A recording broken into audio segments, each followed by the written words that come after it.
Ladies and gentlemen, I'd like to say a very warm welcome on behalf of Valiant Business Media and welcome you all to the beautiful city of London for this inaugural edition of the London EV Show 2021.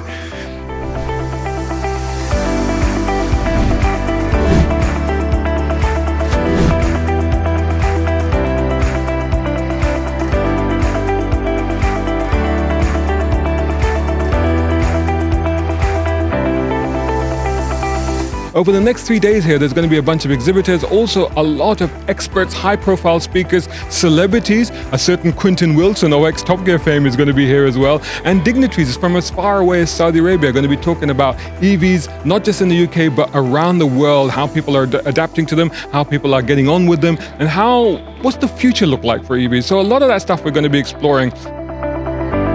It's been a good show, and there's been a lot of interest for our new electric excavator here at the show, and so that's been great.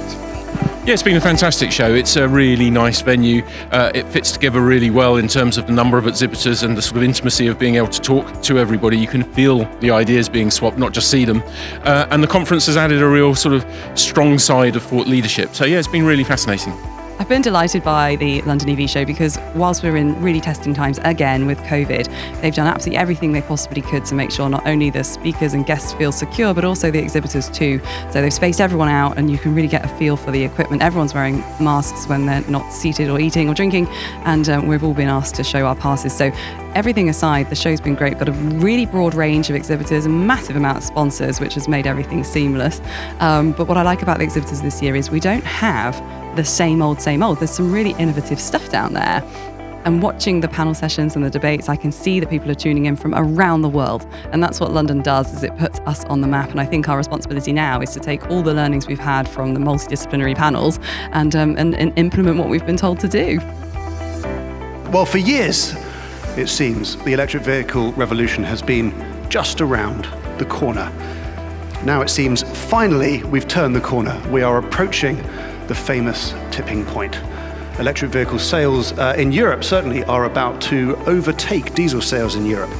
Companies we've seen are pledging to go fully electric, some as early as this decade. And that is a situation that was unthinkable even 2 years ago. But we have gone around the world. We've gone to Saudi Arabia, we had people from there, we've had people from the USA, Canada, Kosovo, New Zealand, Costa Rica, and of course Norway. And we've covered everything. We've covered from EVs to EV charging infrastructure, looked at the technology, even alternative technologies such as hydrogen fuel cells and stuff like that. We've looked at vans and also construction equipment and where we could deploy EV technology into those areas as well. Plus we've even gone to the air, we've taken to the air, we've looked at whether airplanes could go down that route, and if not, what about smaller ones? What about essentially flying cars, which are drones? We've actually covered that as well. It's extraordinary. We've looked at apps and we looked at smart charging. We've looked at not only e-mobility, but also the accessibility of EVs and how that can help people.